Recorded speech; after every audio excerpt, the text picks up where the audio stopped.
Hello everyone, welcome to गुरुजी उत्तराखंडी। तो जैसा कि आप लोग सब जानते हैं कि उत्तराखंड में वैकेंसीज निकली हुई है लैब असिस्टेंट की और एनवायरनमेंट सुपरवाइज़र की। इसकी प्रिपरेशन के लिए हमने एक कोर्स चलाया हुआ है। अगर आप भी इस कोर्स के साथ अपनी प्रिपरेशन करना चाहते हैं तो आपको बस एक काम करना है, गूगल प्ले स्टोर पे जाइए और हमारी वेदाश्री लर्निंग ऐप को डाउनलोड कर लीजिए।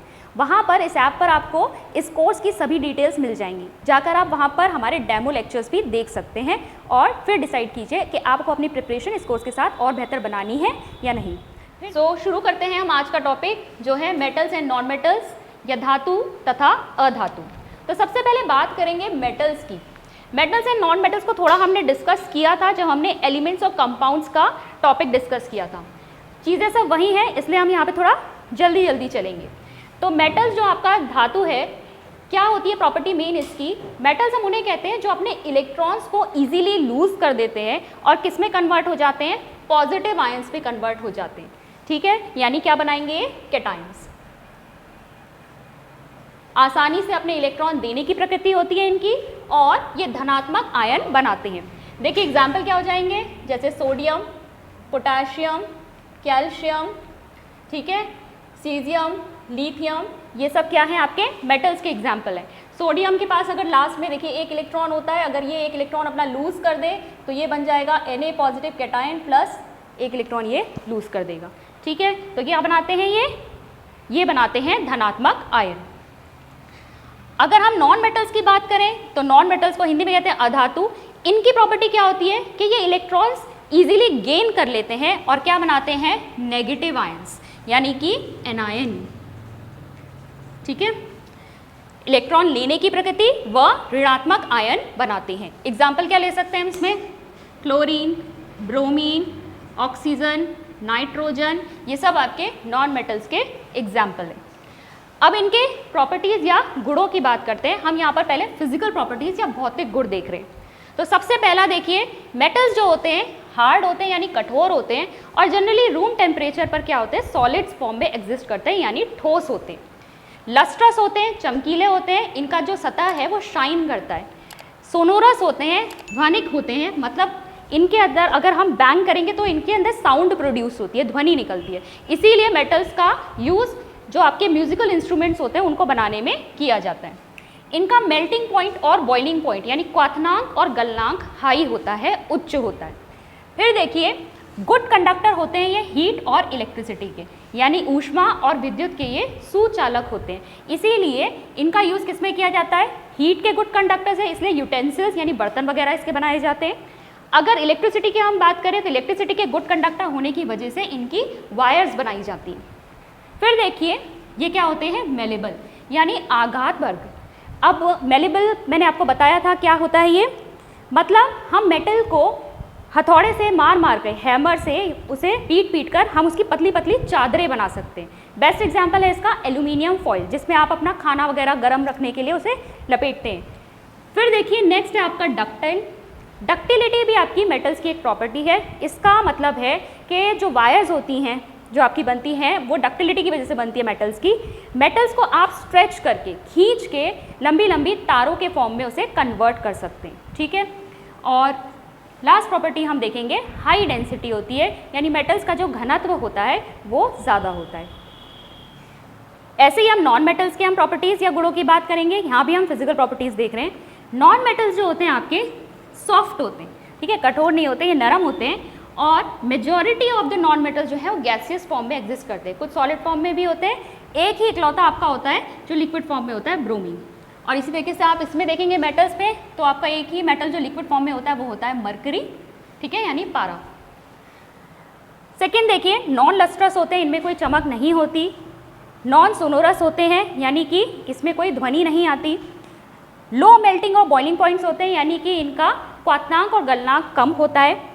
मेलेबल जो नहीं होते, डक्टिलिटी भी इनमें नहीं होती। Poor conductors of heat and electricity होते हैं, यानी विद्युत और ऊष्मा के ये कुचालक होते हैं। फिर देखिए लो डेंसिटी होती है इनकी, यानी इनका घनत्व जो है वो कम होता है। अब ये हमने इसकी कुछ प्रॉपर्टीज़ देखी, लेकिन इसमें भी मेटल्स और नॉन मेटल्स में कुछ एक्सेप्शंस होती हैं। उन एक्सेप्शंस को देखते हैं अब। तो एक्सेप्शंस देखिए, पहला है आपका मरकरी यानी Hg, जिसका सिंबल है। ये लिक्विड होता है रूम टेम्परेचर पे, Hg क्या है? एक मेटल है। हमने पढ़ा था कि मेटल ज़्यादातर ठोस अवस्था में रहते हैं, लेकिन मरकरी या पारा एक ऐसा मेटल है जो रूम टेम्परेचर पर तरल अवस्था में होता है। फिर गैलियम और सीजियम देखिए, गैलियम और सीजियम दोनों मेटल्स हैं, इनका मेल्टिंग पॉइंट बहुत लो होता है, जबकि हमने मेटल्स के केस में पढ़ा था कि धातुओं का जो मेल्टिंग पॉइंट यानी गलनांक है वो बहुत हाई है, लेकिन गैलियम और सीजियम का मेल्टिंग पॉइंट बहुत लो है। इतना लो होता है कि अगर आप इसे अपनी हथेली पे रखेंगे तो ये हथेली की गर्मी से भी पिघलना शुरू हो जाता है।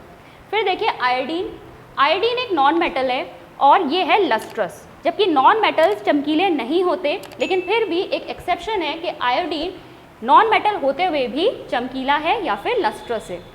डायमंड देखिए, डायमंड कार्बन का एक एलोट्रॉप है, ये हार्डेस्ट सब्सटेंस है ऑन अर्थ, ठीक है। धरती पर इससे ज़्यादा हार्ड सब्सटेंस, ज़्यादा कठोर सब्सटेंस नहीं है और इसका मेल्टिंग पॉइंट हाई होता है और ये हीट का यानी ऊष्मा का सुचालक है, ठीक है, good conductor of heat. Graphite देखिए, ये भी कार्बन का एक एलोट्रॉप है, ये मॉडरेट कंडक्टर ऑफ इलेक्ट्रिसिटी है, यानी इसमें से विद्युत ये जा सकती है, कंडक्ट हो सकती है, ये विद्युत का सुचालक है। जबकि हमने नॉन मेटल से पढ़ा था कि ये poor conductor of heat and electricity होते हैं और सॉफ्ट होते हैं, लेकिन फिर भी हमें यहाँ एक्सेप्शंस देखने को मिल रही हैं। इसी तरीके से हम लिथियम, सोडियम, पोटेशियम की बात करेंगे तो ये मेटल्स हैं, लेकिन मेटल्स होते हुए भी हार्ड ना होकर ये क्या है, सॉफ्ट हैं, इतने नरम होते हैं कि इन्हें आप चाकू से भी काट सकते हैं। तो ये हैं कुछ एक्सेप्शंस। अब बात करते हैं मेटल्स के रासायनिक गुणों की। तो केमिकल रिएक्शंस में हम सबसे पहली रिएक्शन देखेंगे धातुओं के रासायनिक गुणों में, burning of metal in air, यानी वायु के साथ अभिक्रिया, ठीक है। तो वायु के साथ यानी एयर के साथ जब हम रिएक्शन करते हैं तो हमारी रिएक्शन किसके साथ होगी, मेटल की रिएक्शन ऑक्सीजन के साथ। तो एक बेसिक आपको जो फॉर्मूला याद करना है वो ये है कि metal plus oxygen gives metal oxide, ठीक है। धातु और ऑक्सीजन की जब हम अभिक्रिया कराते हैं तो हमें मिलता है धातु ऑक्साइड। जैसे एग्जाम्पल क्या हो सकता है हमारा, कॉपर की रिएक्शन हमने ऑक्सीजन के साथ कराई तो हमें यहाँ पे मिला कॉपर ऑक्साइड। ऐसे ही हम यहाँ पर देख सकते हैं एल्यूमिनियम की रिएक्शन जब हमने ऑक्सीजन के साथ कराई तो हमें मिला एल्यूमिनियम ऑक्साइड। फिर हमने ये चीज़ पहले भी देखी हुई है कि जो मेटल ऑक्साइड्स होते हैं they are basic in nature, यानी उनका प्रकृति में जो उनका नेचर जो है वो क्षारीय है। फिर एम्फोटेरिक ऑक्साइड्स की बात करते हैं। वैसे तो हम ये कह रहे हैं कि मेटल ऑक्साइड जो होते हैं वो बेसिक होते हैं नेचर में, लेकिन कुछ मेटल ऑक्साइड्स ऐसे होते हैं जो एम्फोटेरिक होते हैं। अब ये एम्फोटेरिक क्या है, हिंदी में कहते हैं उभयधर्मी ऑक्साइड। तो ऐसे मेटल ऑक्साइड जो एसिड के साथ भी रिएक्ट करेंगे और बेस के साथ भी रिएक्ट करेंगे, क्या प्रोड्यूस करने के लिए, सॉल्ट और वाटर, ठीक है। यानी एसिड के साथ रिएक्ट करके भी वो सॉल्ट और वाटर बनाएंगे, लवण और जल, और बेस के साथ रिएक्ट करके भी वो लवण और जल का निर्माण करेंगे। ऐसे ऑक्साइड्स को हम कहते हैं एम्फोटेरिक ऑक्साइड्स। इसमें एग्जाम्पल आपका आ जाएगा एल्यूमिनियम ऑक्साइड का। एल्यूमिनियम ऑक्साइड की रिएक्शन जब मैंने HCl के साथ कराई तो हमें क्या मिला, यहाँ पर हमने HCl के साथ इसकी रिएक्शन कराई तो हमें मिला एक सॉल्ट AlCl3, एल्यूमिनियम क्लोराइड, साथ में मिला हमें जल। अब हम फिर से एल्यूमिनियम ऑक्साइड की रिएक्शन अब हम NaOH यानी बेस के साथ कराएंगे तो हमें क्या मिलेगा, फिर से एक मिलेगा सॉल्ट और साथ में वाटर। ये सॉल्ट थोड़ा सा कॉम्प्लेक्स है, इसका नाम क्या है, सोडियम एल्यूमिनेट, ठीक है। ये एक सॉल्ट है और यहाँ पर हमें जल मिल गया। तो हम देख रहे हैं कि जब हमने मेटल ऑक्साइड की रिएक्शन एसिड के साथ कराई तभी भी हमें लवण और जल मिला है, जब हमने मेटल ऑक्साइड की रिएक्शन बेस के साथ कराई तभी भी हमें लवण और जल मिला है। इसीलिए ये जो मेटल ऑक्साइड्स होंगे ये क्या कहलाएंगे, एम्फोटेरिक ऑक्साइड्स, उभयधर्मी ऑक्साइड। एक और एग्जाम्पल अगर हम लेना चाहें तो जिंक ऑक्साइड, जिंक ऑक्साइड भी आपका एम्फोटेरिक ऑक्साइड है। अब देखते हैं हम थोड़ी बहुत रिएक्टिविटी, ठीक है। रिएक्टिविटी मतलब जो डिफरेंट टाइप के मेटल्स हैं उनकी रिएक्शन एयर के साथ यानी कि ऑक्सीजन के साथ कैसी होती है, कौन कितना तेज़ी से रिएक्ट करेगा, कौन कितना स्लोली रिएक्ट करेगा। तो पहला देखिए आप, सोडियम और पोटेशियम जो होते हैं वो एयर के साथ यानी कि ऑक्सीजन के साथ बहुत ही विगरसली रिएक्ट करते हैं। विगरसली कहने का अर्थ है बहुत ही एकदम तेज़ी से, आकस्मिक आग पकड़ लेते हैं। अगर सोडियम का टुकड़ा अगर आप लोगों ने लैब में देखा हो तो सोडियम के टुकड़े को आप कभी भी ऐसे नहीं रख सकते, उसे क्या करना पड़ेगा, केरोसिन के अंदर डिप करके रखना पड़ता है। और जब हम उसे यूज़ करते हैं तो हमेशा पहले उसे टिश्यू पेपर से थोड़ा साफ करके तुरंत उसको रिएक्शन में हम यूज़ करते हैं, ठीक है। अगर आप उसे एटमॉस्फेयर में ऐसे ही छोड़ देंगे तो एटमॉस्फेरिक ऑक्सीजन के साथ ही रिएक्ट कर जाएगा और तुरंत आग पकड़ लेगा, ठीक है, तो जलने लगता है वो। तो सोडियम और पोटेशियम क्या है, बहुत तेज़ी से रिएक्ट करते हैं। अगर हम मैग्नीशियम, एल्यूमिनियम, जिंक और लेड की बात करें तो ये धीरे अभिक्रिया करते हैं, यानी स्लोली रिएक्ट करेंगे एटमॉस्फेरिक ऑक्सीजन के साथ। और इनके ऊपर क्या होता है, इनके ऊपर क्योंकि ये धीरे धीरे जो है ऑक्सीजन के साथ रिएक्ट कर रहे होते हैं, तो इनके ऊपर ऑक्साइड की एक लेयर, एक परत जैसी जम जाती है। इसको हमने मैग्नीशियम रिबन की बर्निंग के वक्त भी पढ़ा था कि मैग्नीशियम रिबन को बर्न करने से पहले हमें उसे थोड़ा सा रगड़ के साफ करना पड़ता है, क्योंकि उसके ऊपर उसके ऑक्साइड की एक लेयर जमी हुई होती है। फिर देखिए तीसरा है आपका आयरन। आयरन को अगर आप ऐसे ही बर्न करने की कोशिश करेंगे तो ऑक्सीजन के साथ अभिक्रिया नहीं करेगी, ऐसे नहीं जलेगा वो। लेकिन अगर हम आयरन फाइलिंग्स, जो लोहे का चूड़ होता है, उसको अगर हम जलाएंगे तो वो एक फ्लेम के साथ जलता है, ठीक है। इसके बाद कॉपर की बात करते हैं। कॉपर भी हाई टेम्परेचर पर अगर आए, यानी कि हम उसे जब जलाने की कोशिश करेंगे तो उस पर एक काले रंग की कोटिंग आ जाती है। वो कोटिंग किसकी होती है, कॉपर ऑक्साइड की। ये जो रिएक्शन यहाँ पर हो रही है, हम क्या कर रहे हैं, ऑक्सीजन के साथ रिएक्ट कर रहे हैं, कॉपर ऑक्साइड बन रहा है। ये कॉपर ऑक्साइड कौन से कलर का होता है, ब्लैक कलर का।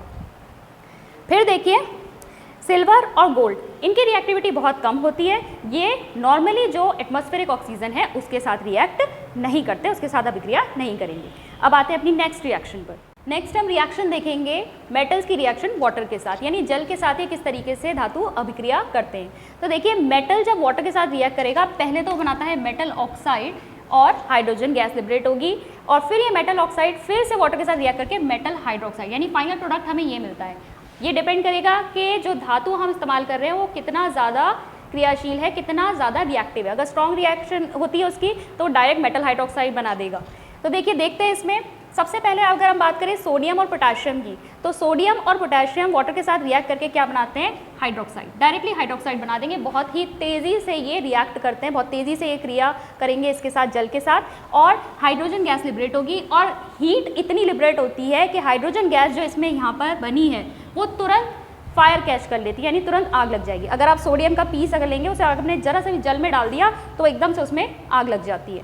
तो ये वायलेंटली रिएक्ट करता है ठंडे पानी के साथ, यानी तेज़ी से ठंडे पानी के साथ भी रिएक्ट कर जाएंगे सोडियम और पोटेशियम, और जो हाइड्रोजन गैस यहाँ पर बन रही है वो आग पकड़ लेगी। फिर सेकेंड देखिए कैल्शियम। कैल्शियम की हम बात करें तो ये भी आपका ठंडे जल के साथ, यानी ठंडे पानी के साथ रिएक्ट कर सकता है। तो कैल्शियम की जब रिएक्शन होगी तो ये बनाएगा कैल्शियम हाइड्रोक्साइड, और साथ में हाइड्रोजन गैस लिबरेट होगी। अब देखिए कैल्शियम जो होता है वो तैरने लगता है ऊपर, वो फ्लोट करने लगता है। अब ऐसा क्यों होता है, क्योंकि जो हाइड्रोजन गैस लिबरेट हुई है उसके बबल्स बनते हैं, ठीक है, बुलबुले बनते हैं, और उन बुलबुलों के ऊपर ये कैल्शियम धातु चिपक जाता है। इसीलिए जब ये अभिक्रिया होगी तो कैल्शियम हाइड्रोक्साइड जो बनेगा, बाकी जो मेटल है वो बुलबुलों के ऊपर चिपक जाएगा, ऊपर फ्लोट करने लग जाएगा। फिर देखिए, और ये रिएक्शन जो है आपकी एक्सोथर्मिक, ऊष्मा क्षेपी होती है। थर्ड देखिए मैग्नीशियम। मैग्नीशियम की रिएक्शन भी आपकी सेम कैल्शियम की तरह ही होती है, बस हमें ये ध्यान रखना है कि यहाँ तक तो कोल्ड वाटर से ही काम चल जा रहा है, ठीक है, ठंडे जल के साथ भी अभिक्रिया हो जाएगी। लेकिन मैग्नीशियम की जो अभिक्रिया होती है वो थोड़े गर्म जल के साथ होती है। तो यहाँ पर हम वाटर के साथ जब रिएक्ट करेंगे तो हमें मिलेगा मैग्नीशियम हाइड्रोक्साइड, फिर वही सेम चीज़ हाइड्रोजन गैस। तो magnesium reacts with hot water, गर्म जल के साथ। एल्यूमिनियम की अगर हम बात करें तो एल्यूमिनियम की रिएक्शन जब वाटर के साथ हो रही है तो यहाँ हमें हाइड्रोक्साइड नहीं मिल रहा, यहाँ हमें ऑक्साइड मिल रहा है, एल्यूमिनियम ऑक्साइड, एक धातु ऑक्साइड मिलेगा, साथ में हाइड्रोजन गैस लिबरेट होगी। ये हमारा तीनों के साथ होता है, एल्यूमिनियम, आयरन और जिंक। ये तीनों जो है ये गर्म जल के साथ भी नहीं, ये सीधे भाप के साथ यानी स्टीम के साथ रिएक्ट करते हैं, ठीक है, गर्म जल के साथ भी नहीं करेंगे, यहाँ पे कम से कम स्टीम होनी चाहिए, उसके साथ ये रिएक्ट करेंगे और बनाएंगे भी सिर्फ ऑक्साइड, हाइड्रोक्साइड नहीं बनेगा यहाँ। फिर बात करें अगर लेड, कॉपर, सिल्वर और गोल्ड की, तो ये जल के साथ अभिक्रिया नहीं करते। नेक्स्ट रिएक्शन हमें देखनी है reaction of metals with acids, यानी अम्ल के साथ किस तरीके से धातु अभिक्रिया करते हैं। तो देखिए बेसिक फॉर्मूला जो आपको याद रखना है वो ये है कि metal plus dilute acid, dilute acid मतलब आपका तनु अम्ल जो होता है उसके साथ अभिक्रिया करने पर हमें मिलता है मेटल सॉल्ट, ठीक है, धातु का लवण मिलेगा और साथ में हाइड्रोजन गैस यहाँ पर लिबरेट होगी। एग्जाम्पल के लिए हम देख सकते हैं मैग्नीशियम।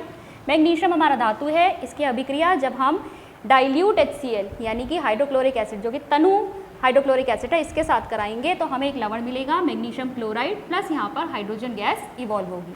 अगर रिएक्टिविटी या क्रियाशीलता हमें देखनी है तो मेटल्स की जो रिएक्टिविटी होती है वो इस तरह से होती है, सबसे ज़्यादा स्ट्रॉन्गेस्ट होगा आपका मैग्नीशियम, फिर एल्यूमिनियम, फिर जिंक और फिर आयरन। देखिए अब हाइड्रोजन गैस, यहाँ पर एक पॉइंट नोट करना है कि hydrogen gas is not evolve when metal reacts with nitric acid, ठीक है। यहाँ पर अगर हम डाइल्यूट एसिड ले रहे हैं, लेकिन वो एसिड हम नाइट्रिक एसिड यानी HNO3 नहीं ले सकते, क्योंकि HNO3 जो होता है बहुत ही स्ट्रॉन्ग ऑक्सीडाइजिंग एजेंट होता है। तो जो यहाँ पर हाइड्रोजन बनती है, अगर HNO3 के साथ में रिएक्शन कर भी दी तो जो हाइड्रोजन यहाँ पर बनी है वो उसको तुरंत क्या करेगा, ऑक्सीडाइज कर देगा और वाटर बना देगा, और खुद जो है रिड्यूस हो जाएगा किसमें, N2O, NO या NO2, इनमें से कोई भी नाइट्रोजन ऑक्साइड में वो रिड्यूस हो सकता है। तो इसलिए ये रिएक्शन हम नाइट्रिक एसिड के साथ नहीं करेंगे। फिर देखिए एक्वारेजिया क्या होता है। एक्वारेजिया इंपॉर्टेंट है, ये पूछा जा सकता है। Freshly prepared mixture of HCl and concentrated HNO3, hydrochloric acid, hydrochloric अम्ल और नाइट्रिक अम्ल जो है आपका, इन दोनों को 3:1 में, ठीक है, फ्रेशली प्रिपेयर्ड मतलब ताज़ा आप बनाएंगे उसी समय, तो ये मिक्सचर अगर आप 3:1 में बनाते हैं तो ये होता है आपका एक्वारेजिया। अब ये बहुत ही स्ट्रॉन्ग हो जाता है एसिड में, हाईली कोरोजिव है यानी संक्षारक है, बहुत ज़्यादा फ्यूमिंग लिक्विड है, बहुत फ्यूम्स उठ रही होती हैं इस पे से, जैसे आपने नाइट्रिक अम्ल या H2SO4 जो होता है कंसनट्रेटेड होता है उसमें भी देखा होगा, उसकी बॉटल को उठा के देखेंगे तो उसमें से उसकी फ्यूम्स आ रही होती है, वाइट कलर का हमें धुआं जैसा उसमें से निकलता हुआ दिखता है, वो फ्यूम्स होती हैं। तो ये भी एक फ्यूमिंग लिक्विड है और इतना ज़्यादा कोरोजिव है कि अगर इसमें आप गोल्ड या प्लैटिनम डाल दें, ठीक है, जो सबसे लीस्ट रिएक्टिव होते हैं, ये इनको भी पिघला देगा, ठीक है, तो गोल्ड और प्लैटिनम को भी पिघला सकता है आपका एक्वारेजिया। फिर लास्ट आपकी जो रिएक्शन है, यह है reaction of metals with solutions of other metal salts, धातु की अभिक्रिया अन्य लवण विलयन के साथ। मेटल ए का अगर हमने यहाँ पर मेटल ए लिया है और हमने एक मेटल बी का सॉल्ट सॉल्यूशन लिया है, तो यहाँ पर क्या होगा, मेटल ए इसमें से जो सॉल्ट सॉल्यूशन है आपका मेटल बी का, मेटल बी को डिस्प्लेस कर देगा और खुद उसका सॉल्यूशन बना लेगा और मेटल बी अलग हो जाएगा। ये हमने पढ़ी थी अभिक्रिया आपकी विस्थापन अभिक्रिया में, ठीक है, डिस्प्लेसमेंट आपकी रिएक्शन है यही। Fe की रिएक्शन अगर हम CuSO4 के साथ करेंगे तो क्योंकि Fe जो है आपका Cu से ज़्यादा रिएक्टिव है, तो इस सॉल्ट में से ये Cu को अलग कर देगा, खुद इस सल्फेट आयन के साथ बना लेगा FeSO4 और कॉपर आपका अलग हो जाएगा। ये है आपकी विस्थापन अभिक्रिया। और कौन सा मेटल किस मेटल सॉल्ट से जो आपके धातु को अलग कर सकता है, ये डिपेंड किस पे करता है, आपकी रिएक्टिविटी सीरीज़ पर। इसके बारे में हम एक प्रीवियस वीडियो में बात कर चुके हैं, तो इसको मैं यहाँ डिटेल में डिस्कस नहीं कर रही हूँ। तो ये थी आपकी केमिकल रिएक्शंस मेटल्स की। तो आई होप आज का लेक्चर आपको क्लियर हुआ होगा। मिलते हैं नेक्स्ट वीडियो में। Thank you. For more online courses, download Vedasri Learning app.